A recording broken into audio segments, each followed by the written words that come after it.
Hello and welcome to Financially Speaking. My name is Ryan Connor with Bushka Retirement Solutions. If you'd like more information about what you hear during our show today, give us a call at 715-355-4445 or visit us online at retirewithbushka.com. And while on our website, click on our radio page to check out past shows and to subscribe to our program on Apple Podcasts, Spotify, or Amazon Music. Now, as Halloween approaches, it's not just haunted houses that give us chills, and sometimes it's the thought of retirement. For many baby boomers and Gen Xers, the workday slog may be ending soon, but lurking questions remain. How much money will you need? Are your 401ks, IRAs, and pensions alive and well, or turning into financial zombies? When is the right time to awaken Social Security? Now, these questions can rattle around like chains in a forgotten attic. So today, we'll shine a lantern into those cobwebbed corners, uncover retirement mistakes that can spook your golden years, and talk about how to keep your plan from becoming a cursed tale. But before we enter this cryptic conversation, let me welcome my co-host, as always, Tony Shore. Ooh, it's going to be a scary episode today, isn't it? I mean, wow. That was a spooky introduction, Ryan. I'm proud of you. And great to be here with Ryan Connor today, ladies and gentlemen. Our host, Ryan Connor, helming the show for today. And I don't know what's scarier, Ryan, carving a jack-o'-lantern without a stencil or carving out a retirement strategy without help from a financial professional like yourself, right? Yeah, I'd say the latter has much larger implications. Rather than just a messy pumpkin, you might have Yeah. a very messy financial situation. Right. Well, hey, Halloween, it's one of my favorite times of year because I love the fall. I love the crisp weather. I love seeing the little kids all dressed up. Trick or treating reminds me of when my kids were young. They're all grown now, so I do miss the trick or treating and getting them dressed up in their little costumes. So that's always fun. Now I really enjoy when trick or treaters come around our neighborhood. And usually we get a bunch of neighbors together and we just hang out in one driveway. Usually it's ours, but sometimes it's the neighbor across the street. And we set up a table with all the candy from all the houses on the cul-de-sac, and we have a fire pit out There you front. go. So that's always fun. Great Love that. strategy. Yeah, yeah. What are you going as this year for Halloween? Oh, you act like I get any sort of choice in that matter. So my daughter's almost 3. She's very into the Frozen movies and the Frozen universe. So you're So Olaf? no, her You're younger wearing a brother. giant inflatable No, Olaf. That's what no, I want to see Ryan in. no. Her younger brother, our 3-month-old is going to be Olaf. Now I will be going as Kristoff for Oh, Halloween. My wow. wife will be going as That's Anna because our daughter has to be Elsa. So well, that is sure, that is obviously. That's predetermined. obvious. So yes, our Yes. little blonde girl Yes. likes the blonde princess. Yes, of course. Makes sense. Makes perfect sense. So that sounds fun. I envy you having the little kids again on Halloween. I'm always jealous because that used to be my favorite thing to, even if my wife goes, I don't want to bring them around this year. Super cold. I'll bundle them up. I'm going to Yep. take them out there. I love it. Yeah, it's a And of fun course, time. then when we get back, if they get a lot of good candy, I steal, Yeah. the candy from them. Just got to make sure, someone didn't stick, knives in the Reese's peanut butter cups. You just got to make sure all of them Oh, are good. terrible. Yeah. Yeah. I got to test them, make Yeah. sure there's not a needle in there or something. Yep. That was the old Yeah. scare, Did Yeah. somebody stick a needle in the candy Yeah. bar? For So, what purpose? Who knows? But yeah, no, I hope that never happens. But, yeah, it's crazy, and unlike ghost stories, right? The worries around retirement are very real, and the choices we make can echo like footsteps in a dark hallway. Let's say that. So I'm excited to unmask some of the money myths with you. Where do you want to start? yeah.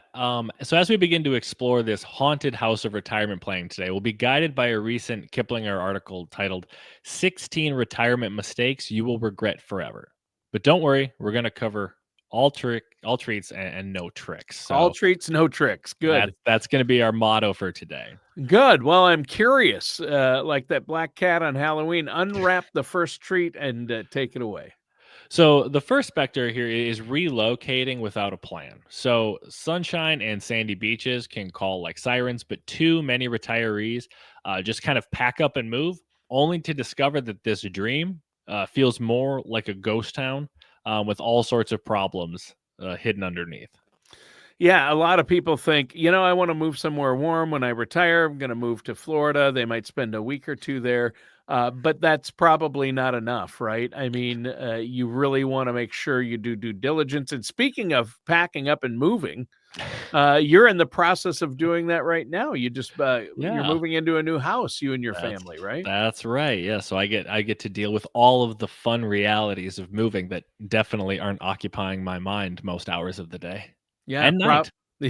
yeah, yeah, you talk about laying awake worrying about finances. A lot of people do that, and that's why you get a financial plan in place so you don't do that.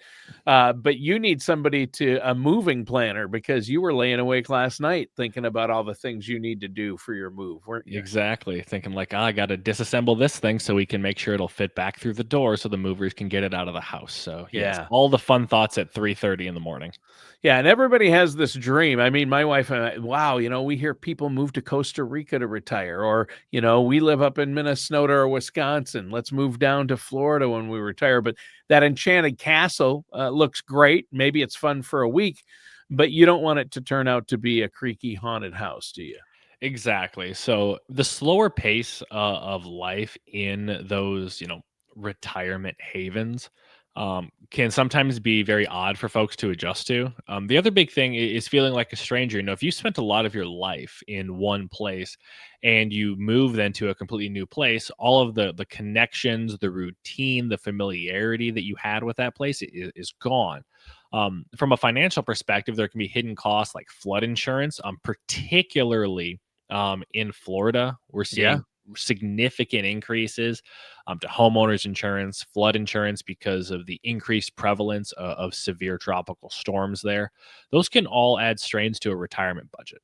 One of the things that we recommend is the smarter move is going to be to kind of test the waters before diving in, whether that's renting first or before you even retire, spending real time in the community, going maybe visiting for 2 or 3 weeks a few times to see if, hey, is this the place that I want to ultimately call home during my retirement? Because Yeah. the last thing you want to do is kind of do that move, find that you don't enjoy it, and then have to do a second move later. Because let me tell you, moving, not a very fun process.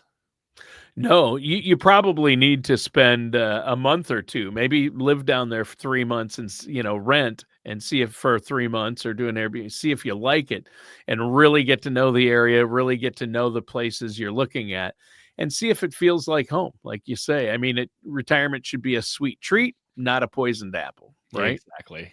Exactly. You don't want buyer's remorse, especially when it's something as big as your entire retirement or where you're living. Right, right. The next phantom is falling for these kind of too good to be true offers. Retirees are often targeted by scammers that promise these spectacular returns with no downside risk, or they'll ask for quick donations for things. So as you want to make sure that you are kind of thinking through, okay, does this sound too good to be true? Because if it does, it often is. And if the downsides of something are not explained clearly to you, you should be very, very wary about kind of what that person is pitching. Yeah, so if somebody demands money fast or pressures you for personal information, that should be like a jack-o'-lantern glowing, a danger sign, right? Stay It, away. You definitely want to look at that as a red flag and don't give them anything or any money. Just hang up and verify another way. Exactly. The warning signs for this are often going to be pretty clear. Kind of guarantees that sound supernatural, too good to be true. Requests for social security numbers or discouraging you from seeking advice from, a trusted professional or a trusted resource. The safe move here is to research, check reviews, and consult trusted professionals in the space before making any decisions. Yeah, because otherwise that golden opportunity might just be fool's gold, right? Exactly, exactly.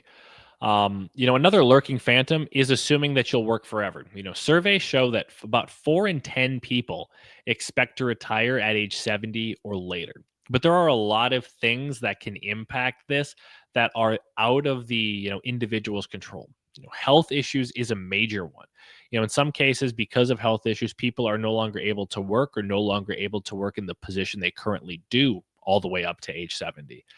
Sometimes companies go through restructures, or economic impacts cause layoffs at firms. And sometimes it's just outdated skills. Sometimes a skill set that someone has had that has been very, very useful in the economy for decades suddenly becomes outdated, and those positions are no longer available. And so sometimes that can slam a coffin lid on those plans to work longer into retirement. Yeah. Yeah, that's true, and that means the whole work until I drop, theory, that's not really a plan, right? Yeah, not usually. A better approach is going to be to save early and often. And if you do work later, that's wonderful. Gives you kind of more cushion in your overall plan. But that should be a bonus, not necessarily the way you want to structure your retirement plan, because it's not very flexible to account for kind of life's unexpected happenings. Right, I mean, that makes sense. Your career might end unexpectedly, you never know, but having a solid savings in place and financial plan, that's like garlic against financial vampires out there, right? Exactly, You got the exactly. Yeah. garlic and the holy water, right? Exactly. Procrastination may be the most dangerous of all of these ghouls here.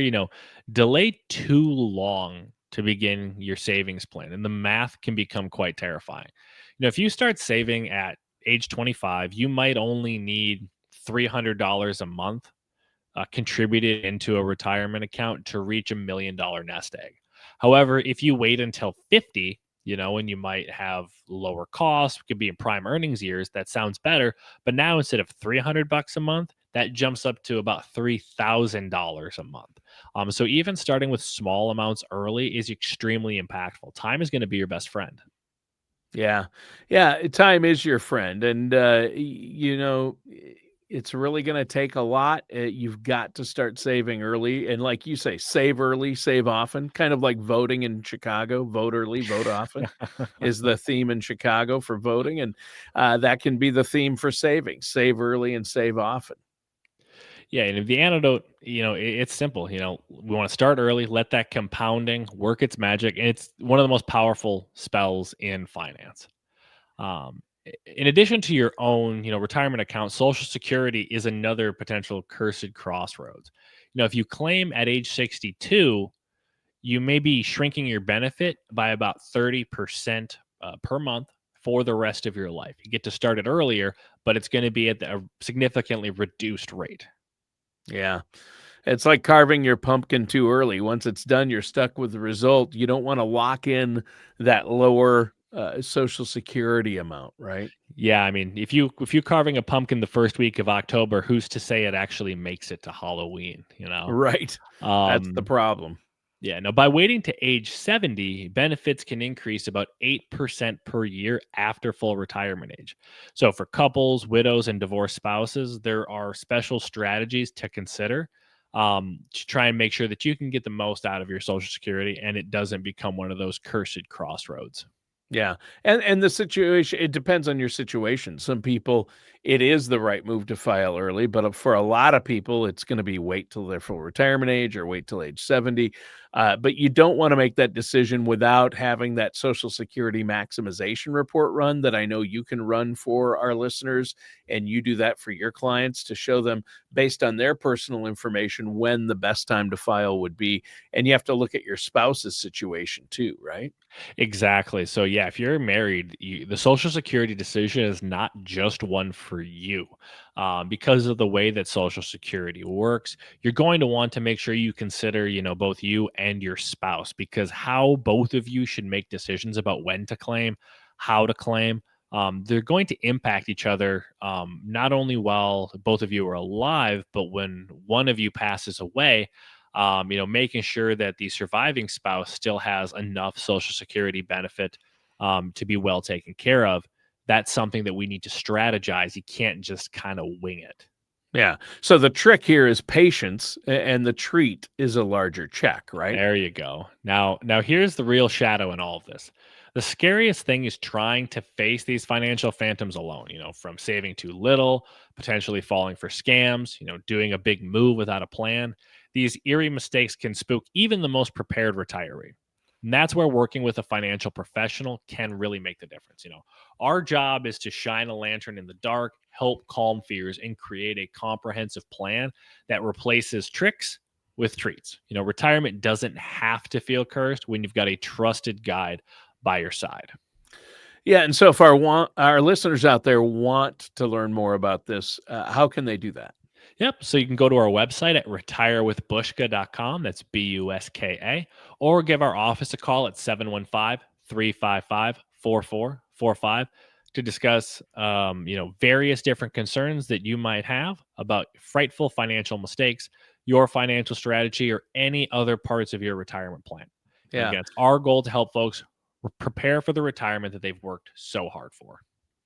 Agreed. Didn't mean to cut you off there. I think that's really important. In fact, give that phone number one more time. Yep. 715-355-4445. All right. Well, during the show today, we've been talking about retirement mistakes that can really wreak havoc on a financial plan. Pretty scary stuff today. And you did mention a Kiplinger article, 16 retirement mistakes that you will regret forever.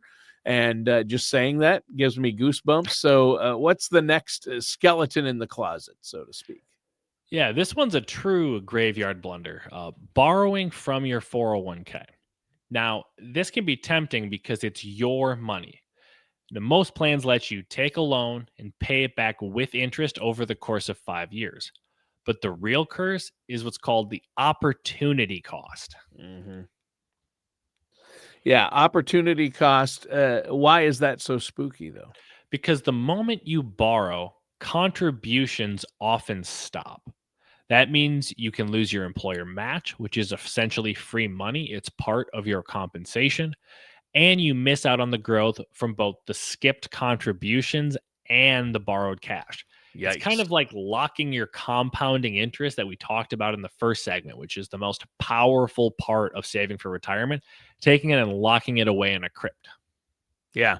And I've heard that if you leave your job before that loan is repaid, that it's a taxable distribution then plus a 10% penalty. And if you're under 59 and a half, that's really scary, isn't it? Exactly. You also repay the loan only with after tax dollars, only to be taxed again later when you withdraw in retirement. It's like Yikes. financial deja vu. Better to explore other options like health savings accounts, student loans, even home equity before going to raid your retirement tune. Yeah. Here's a phantom mistake that you might not expect. Uh, Decluttering too far. Retirees often want to simplify for their kids, so they begin tossing belongings, but some junk is more like a skeleton key because it does become essential if troubles come down the road. Yeah, exactly. You don't want to toss certain important records. I don't want to toss my record albums because they might be worth something to someone. And we always think our kids are going to want our stuff. Usually they don't. But you're right. You need to keep records or documents and don't throw everything out. Right. Exactly. So doctors, lawyers, and accountants may be legally required to keep records for a determined period of time. For everyone, tax returns, proof of home improvements, retirement account contributions, those are the type of things that can be crucial down the road. Shred or toss the wrong thing, and you could be haunted by higher taxes or legal headaches either for yourself or your beneficiaries down the road. So it's best to declutter wisely, right? Keep the broken clocks out, but guard the paperwork that keeps the IRS at bay, right? Exactly. Another mistake that can cast a long shadow is putting the kids first at the expense of your own retirement. Doing things like trying to cover tuition or weddings feels generous, but it can often actually backfire down the road. Yeah, I'm with you on that one. As scary as college bills are, nothing's more chilling than going broke yourself, just trying to help out your kids or grandkids, and then you're not able to help them because you've really gone too far yourself. It's kind of like the airline analogy. They always say, in case of emergency, the oxygen masks drop down, put yours on first, then help your children, right? Exactly, Yeah. exactly. And there are smarter plans that you can use, things like 529s, scholarships, grants, perhaps starting at a community college before transferring to a more expensive four-year school. Weddings can also be beautiful without having to summon some sort of financial poltergeist. Yeah. Yeah, there you go. Well, I think that's really, really interesting, and I do like that financial poltergeist. But here's the truth: you can borrow for school, but you can't borrow for retirement, right? And Right. if you ignore that, you might end up haunting your kid's basement instead, and they might not want that. Exactly. So the Yeah. important thing is to take care of your retirement first. That way, you'll be strong enough to support your children without cursing your own future or impacting theirs. Because one of the things that can happen is if you are no longer in a stable, financial situation, you may be moving in with your kids. And so while, the wedding help, the college help may be nice, if it's going to put your own retirement stability at risk, your kids down the road may not think that it was worth it. Yeah. Yeah, that's true. So what's next?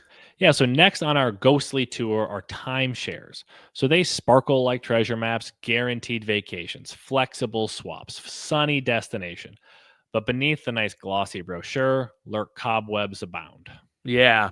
Yeah, the timeshare contracts, a lot of them, you really they make them sound good, and the sales pitch is usually good. I've actually sat through one of those timeshare pitches, didn't do it though.